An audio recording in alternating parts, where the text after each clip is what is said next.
రాజ్, ఈ టైంలో నీ ఫ్రెండ్స్ వచ్చారేంటి? ఓ షిట్, సాయంత్రం ఇంట్లో పార్టీ ఉందని నేనే అందరికి ఫోన్ చేసి రమ్మని చెప్పాను. I totally forgot about it.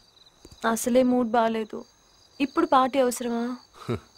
అసలు ఇప్పుడే పార్టీ అవసరం. హాయ్ రాజ్. హాయ్ రాజ్.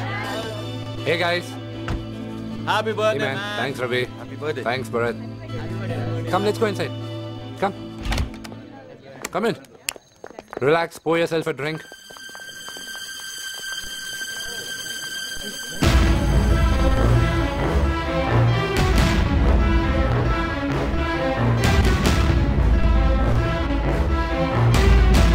ఇదేంట్రా?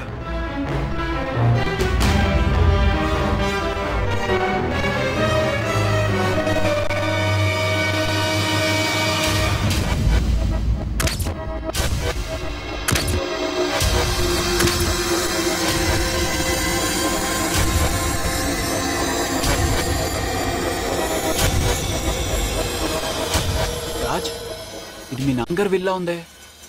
ఎవరు దీన్ని చింపేసి ఇక్కడ అంటించారు? ఇక నీ ప్రాపర్టీ అంతా పోయినట్టేగా.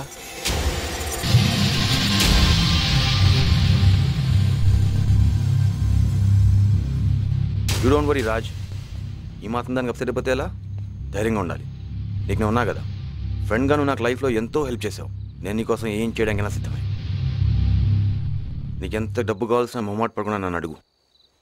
అయినా నీకేంట్రా, ప్రాపర్టీ ఎంత పోయినా కార్లు ఉన్నాయి, ఇంత పెద్ద ఇల్లు ఉంది.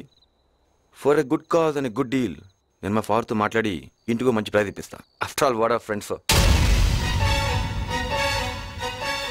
అయినా రేపు ఫోన్ చేస్తాను నీకు. You relax. Okay, take care. Come on guys. వస్తాను రాజ్. బిల్ అమౌంట్ తర్వాత కలెక్ట్ చేసుకుంటాను.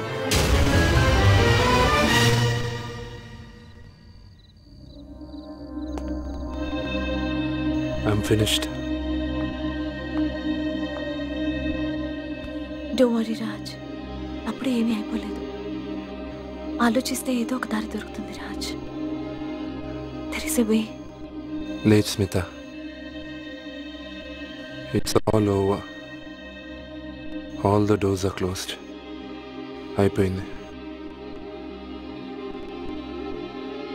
ఇక ఒకే ఒక దారుంది రాజ్. రామచంద్రమూర్తి. వాడా? ఒకప్పుడు మా ఇంట్లో ప్లేట్లు లాకేవాడు. ఈరోజు అతని ముందు చేతులు కట్టుకుని తలదించుకునే పరిస్థితి మా నాన్న తీసుకొచ్చాడు. రాజ్, పరిస్థితులు నువ్వు ఎందుకు అర్థం చేసుకోవు? ఈ రోజు మన అవసరం వాడికి లేదు, కానీ వాడి అవసరం మనకుంది. Try to understand. అర్థమైంది, బాగా అర్థమైంది. అవసరం మనిషిని ఎంతకైనా దగ్గర చేస్తుంది. నాకు టైం వస్తుంది. టైం అదే తలరాత. స్టేషన్లో గొడవ, స్కూల్లో గొడవ, ఇంట్లో గొడవ. ఇన్ని జరిగాక ఇంట్లో ఎలా ఉండగలవు? ఉండలేవు. బాబును కూడా తీసుకెళ్తున్నావు కదూ, తీసుకెళ్ళు. ఇంకా ఎందుకు నాటకాలు ఆడతావు? వెళ్ళు. నావి నాటకాలా? వద్దు. ఇక్కడ కూడా గొడవద్దు. నావే నాటకాలనుకో. అలిగి నా కోపం వచ్చినా నువ్వు వెళ్ళటానికి నీకు పుట్టిల్లైనా ఉంది, నాకే ఉంది. అద్దె గుంప హుస్సేన్ సాగర్ తప్ప. శభాష్, చివరికి మేం కూడా నీకు లేవని తేల్చేశాం. చూడు రాఘవ, ఒక్కసారి నువ్వు నీ జీవితం గురించి ఆలోచించు. మేము నీకు అసలేం కామా? మా వల్లే ఇలా జరుగుతుందా? పొద్దున్నే రాశిఫలాలు చూశా. అంతా లాభమే, అంతా క్షేమమే అని రాశాడు. డబ్బు దొరుకుతుంది, సుఖం దొరుకుతుంది, పెళ్ళాం వీపురుది స్నానం చేయిస్తుంది, పెళ్ళాం పక్క మీద కూర్చొని తాంబూలం ఇస్తూ పాత సినిమా పాటలు పాడుతుంది అని.